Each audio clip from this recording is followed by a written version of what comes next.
Hi guys, welcome to our YouTube channel Bong views. আমি শিলাজিৎ। আমি শুভম। আপনারা যারা এখনো পর্যন্ত আমাদের চ্যানেলটা সাবস্ক্রাইব করেনি তারা প্লিজ এক্ষুনি আমাদের চ্যানেলটা সাবস্ক্রাইব করে নেবেন আর নোটিফিকেশন বেল অন করে নেবেন পরবর্তী ভিডিওগুলোর জন্য নোটিফিকেশন পেতে। আর যারা আমাদের চ্যানেলটা সাবস্ক্রাইব করেছেন তাদেরকে অসংখ্য ধন্যবাদ। আর যারা ফেসবুক পেজে দেখছেন তারা অবশ্যই পেজটাকে ফলো করে যাবেন আর ভিডিওগুলো পছন্দ হলে অবশ্যই লাইক করে যাবেন। আজকে আমরা নিয়ে চলে এসেছি একটা অন্য রকম ভিডিও, বাট ভিডিওর ভেতরে কি আছে সত্যিই জানি না।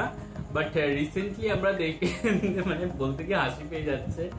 রিসেন্টলি আমরা দেখেছি যে বাংলাদেশে একজন সুদর্শন পুরুষের অ্যাওয়ার্ড জিতেছে, যেটা ছিল খুবই হাস্যকর এবং সেই নিয়ে প্রচুর ট্রোলস, মিমস এই সমস্ত দেখেছি। তো তাকে নিয়েই হয়তো ভিডিওটা থাকবে। বাট ভিডিওটা একজন হুজুরের ভিডিও। তো টাইটেলটা পড়ে নি। টাইটেলটা হচ্ছে বাংলাদেশের সুদর্শন পুরুষ এডলফ খান সম্পর্কে কি বললেন তাহেরি, মুফতি গিয়াসউদ্দিন তাহেরি। আর চ্যানেল নেম হচ্ছে জাহাঙ্গীর সুন্নি মিডিয়া। তাহলে চলুন আমরা ভিডিওটা দেখে নিই। আর এই ভিডিওটা যদি কপিরাইট ক্লেমের জন্য ব্লক হয়ে যায় তবে সম্পূর্ণ ভিডিওটা বং ভিউজের ফেসবুক পেজে পেয়ে যাবেন আর তার লিংক আপনার ডেসক্রিপশন বক্সে পেয়ে যাবেন। তাহলে চলুন ভিডিওটা দেখা শুরু করি।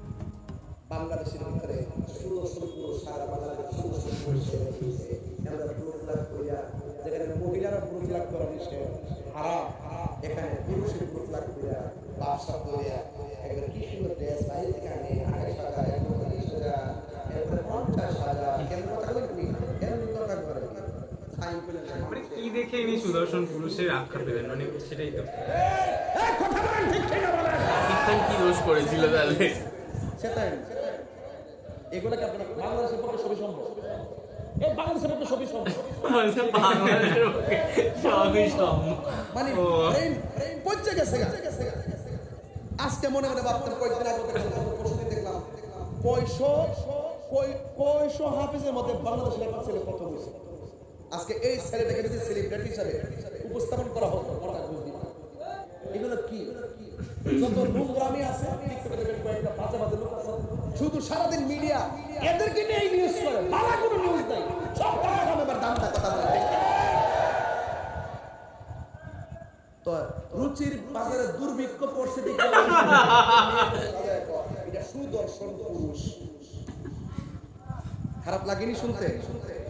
আমি মানুষের সৃষ্টি নিয়ে অবজ্ঞা করছি না, আমি বলছি বাবা এটা উচিত না। কথা বলেন ঠিক কি না?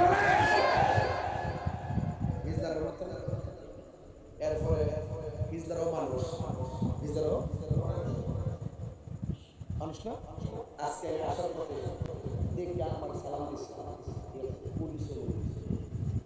পরে আমি বলছি ড্রাইভারে বললাম যে 500 টাকা দিয়েছে। আমি 500 টাকা দিয়েছি। এটা ঘৃণা না, মানুষ হিসেবে সম্মান করে।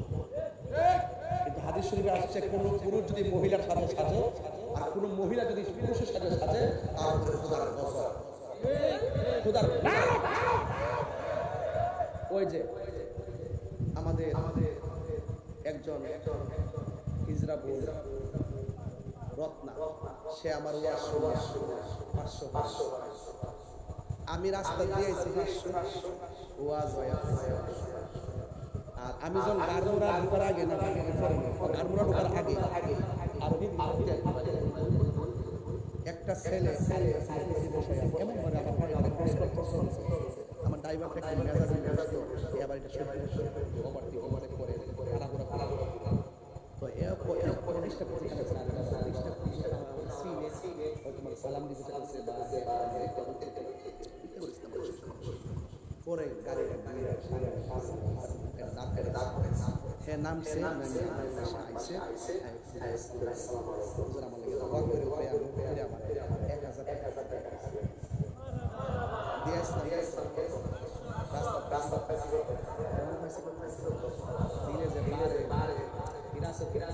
দান কলেজের সম্পদ বাড়ে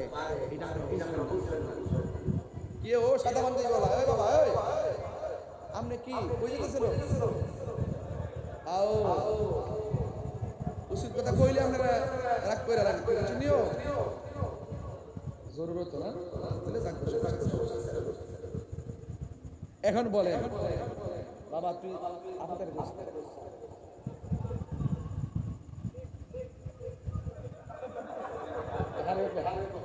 আরে আর কবি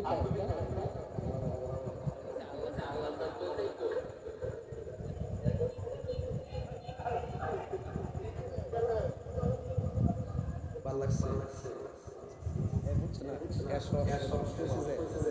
যে স্বীকার করে না সমাজের সবচেয়ে ভালো যে অন্যায় করার পরে স্বীকার করে ফেলে মানে তওবা করে ফেলে বা একটা নদী স্বীকার করে, এটা কিন্তু ভালো লোক কথা কর ঠিক না? আমি বলছিলাম এই পৃথিবীর সেরা সুন্দরী নারীকে, এটা আমাদের কি মা? আদিমাতা কি মা? জাতির পিতাকে ইব্রাহিম আলাইহিস সালাম যে এবং আদি পিতাকে আদম ও সফিউল্লাহ একবার আমার হিতে আমাকে পুরো জবর লেগে গেছে। এ আমার ইব্রাহিম নবী সারা আর আদম নবী সারা আর জন্মদাতা বাপরে সারা কাউকে বাপ দান দিত না। পীরে তো রাগ করছে, পীরের কি লিখে বাপ রাখি আমরা পীরের বাপ রাখি বাজান কেমন আছেন, বাজান ভালো আছেন। পরে আমার এমন লাগছে আমি কোনোদিন বলে পারতেছি না, আমার কিন্তু একটা দারও আছে বারও আছে। আমি ওয়াজের দলিল দিতে চাচ্ছি আবার কিন্তু যুক্তিত করতে পারি। আমি বললাম যে ঠিক আছে বাবা, আদম নবীর সরকারের বাপ দান দিত না, এবার জাতির পিতা ইব্রাহিম সালামের সারা কাউরে বাপ দান দিত না এবং নিজের বাবা সারা কাউরে বাপ দান দিত না। তুমি এই দলিলে আসো কিনা? আসি। তুমি শেষ করে থাকবা কিনা? হ্যাঁ থাকবো। বলে বাজার আপনার শ্বশুর কি ডাকেন, দুলাভাই ডাকেন নাকি? পরে যখন বাজার সময় মতো দৌড়ছি মানে এইটা হইলে আরেক কথা, এটা কোন কথা রে? আরে এটা কি কথা? তুই আরো ওরে বাপ আপনি কি জানবে এমনি? আরে বাবা রাস্তে পেলাম যে বাবা গড় দোকানে যায় কস বাবা জর্দা শুনি জর্দা রে বাপ ডাক্তার হেমাদা যিনি আমার মুর্শিদ আমারে ইহকাল পরকাল রাস্তা দেখে বাপ মানে দরজা, এটা হলো প্রেমের দরজা। কথা কোন ঠিক না বেটি? বাবু মূর্তি কি দরজা, বাবা মানে কি দরজা? তো রাস্তা যিনি দেখাই দেয়, যিনি আল্লাহ রাসূলের রাস্তা দেখাই দেয় তিনি আমার বাবা। ভাতিজারও তো আমরা কই কিরে বাজান বাবা এদিকে আয়, হ্যাঁ চাচারে কই বাজান, খালুরও কই বাজান, উস্তাদরে কই বাজান। এতে কি গুণ হইব? গুণ হইব? কি জন্য এই ফেস ফুস লাগায়া আল্লাহর লাগান দিক কই শেষ করতে পুরুষ রে মাইয়া বানায় সুদর্শন পুরুষ বানায়। বুঝছেন কি বুঝছি? আমরা হাজ্যতের কারণে আমরা নিজেরা এখনো ঠিক হইতে পারি না। কথা বলেন ঠিক কিনা বলেন? তাই আপনার এখন বলতে হবে, আওয়াজ করে বলেন আমাদের আদি মাতার নাম কি? আচ্ছা মা হাওয়া। আদি পিতার নাম কি? আরো ধরে পিতার নাম কি? আচ্ছা আদম আলাইহিস সালাম। মা হাওয়া বলতেছে আমেনা আমি আসি নাই, আল্লাহ আমারে নিজে আপনার গোলের পাঠিয়েছে।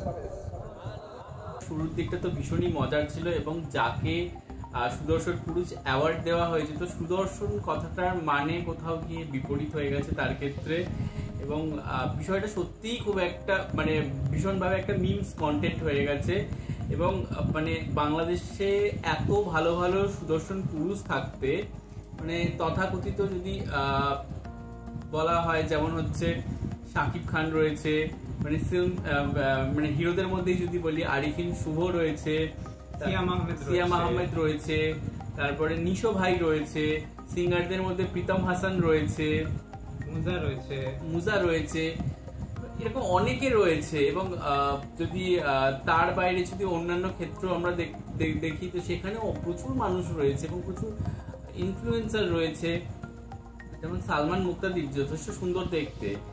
তো কি হিসাবে কেন মানে এটাই প্রশ্ন আমাদেরকে, মানে कुछ तो देखना चाहिए देने के पहले, तो क्या देखा মানে এরকম একটা ব্যাপার। সত্যি কিছু বলার নেই, মানে তারা নিশ্চয়ই কোনো লবিবাজি হয়েছে বিষয়টার সাথে, আর না হলে তারা সত্যি মানে চোখে পট্টি পরে এই অ্যাওয়ার্ডটা দিয়েছেন এবং না হলে এটা হতে পারে যে তাকে পে করা হয়েছে এই অ্যাওয়ার্ডটা দেওয়ার জন্য, মানে তিনি পে করেছেন এই অ্যাওয়ার্ডটা দেওয়ার জন্য। হ্যাঁ মানে যারা অ্যাওয়ার্ড দিয়েছে তাদেরকে, তো তাছাড়া তো মানে আর কোনো কারণ দেখতে পাচ্ছি না। সত্যি খুব মানে হাস্যকর ছিল বিষয়টা এবং মানে এটা মানে ডিজিটালি দারুণ ট্রোল হয়েছে এবং সেটা শুধুমাত্র বাংলাদেশে সীমাবদ্ধ থাকেনি, সেটা আমাদের এখানেও মানে আমাদের ফেসবুকে মানে ভীষণ ট্রোল হয়েছে। তো এটা মানে একটা ধাব্বা পড়ে গেছে কোথাও গিয়ে, মানে তিনি ফেমাস হয়েছেন কিন্তু নেগেটিভ ওয়েতে, মানে কুখ্যাত হয়ে বিখ্যাত হওয়া। সত্যি মানে এটা ভীষণই আনজাস্টিফাইড এবং আমার প্রশ্ন হচ্ছে যে এটা কোনো কম্পিটিশনের মাধ্যমে হয়েছে কিনা, যদি হয় সেখানে কারা পার্টিসিপেট করেছে, ওনার মধ্যে কেউ পার্টিসিপেট করেছে কিনা, আর মানে পার্টিসিপেশন যারা করেছে তারা কতটা অখাদ্য হলে তাকে সুদর্শন পুরুষ মানে দেওয়া হয়। বাছাই করে আর কি হ্যাঁ। এনাকে বাছা হয়, তো সেটাই এক্স্যাক্টলি। বিউটি কন্টেস্ট তো শুধু আর কি ওভারঅল মানে লুক ওয়াইজ হয় না, সেখানে আর কি একটা মনের পরীক্ষা নেওয়া হয় বা তার থিঙ্কিং বা মেন্টালিটি এগুলো টেস্ট নেওয়া হয়। তো ওনার ভিডিও দেখে তো বা পার্সোনাল ইন্টারভিউ দেখে তো কোনো অংশে মনে হয়নি আমাদের যে উনি আর কি সেই যোগ্য ক্যান্ডিডেট হতে পারে। সে এবং তার সাথে সাথে যারা উদ্যোক্তা, যারা আর কি এখানে বিচারকের ভূমিকা পালন করেছেন, বা অ্যাওয়ার্ড যারা দিয়েছে, অ্যাওয়ার্ড দিয়েছেন, তারাও আর কি হাস্য কৌতুকের বস্তুতে পরিণত হয়েছে। বাংলাদেশিরাও কিভাবে আর কি নিয়েছে ব্যাপারটা, তো সেটা কমেন্ট বক্স দেখলেই বোঝা যায় প্রত্যেকটা ভিডিও। তো এতটুকুই ছিল হচ্ছে আমাদের ভিডিও, এবং আমাদের রিয়াকশন যদি ভালো লেগে থাকে বা আমাদের মতামতের সাথে আপনারা যদি সহমত পোষণ করেন, সেটাও অবশ্যই কমেন্ট করে জানাবেন, এবং আমাদের ভিডিও ভালো লাগলে লাইক করবেন এবং শেয়ার করতেও ভুলবেন না। আর সাবস্ক্রাইব বাটনের পাশে জয়েন বাটন পেয়ে যাবেন, সেখানে কিছু ফেসিলিটিস দেওয়া থাকে, চাইলে আপনারা চেক করতে পারেন। আর আমাদের চ্যানেলে যে ফেসবুক আর ইনস্টাগ্রাম পেজ রয়েছে, সেখানে আপনারা ফলো করতে ভুলবেন না, লিঙ্ক ডেসক্রিপশন বক্সে পেয়ে যাবেন। আর আমাদের যদি আপনারা পার্সোনালি পছন্দ করে থাকেন, তাহলে আমাদের ফেসবুক আর ইনস্টাগ্রাম সাইটের লিঙ্ক ডেসক্রিপশন বক্সে দেওয়া রয়েছে, তো সেখান থেকে চেক করলে পেয়ে যাবেন। আর আমাদের চ্যানেলে যে ফেসবুক গ্রুপটা রয়েছে, সেখানে আপনারা জয়েন করে আপনারা আপনাদের মনের মধ্যে সমস্ত কিছু পোস্ট করতে পারেন, তার লিঙ্কও ডেসক্রিপশন বক্স চেক করলে পেয়ে যাবেন। তো দেখা হচ্ছে পরবর্তী ভিডিওতে, আজ এ পর্যন্তই, টাটা।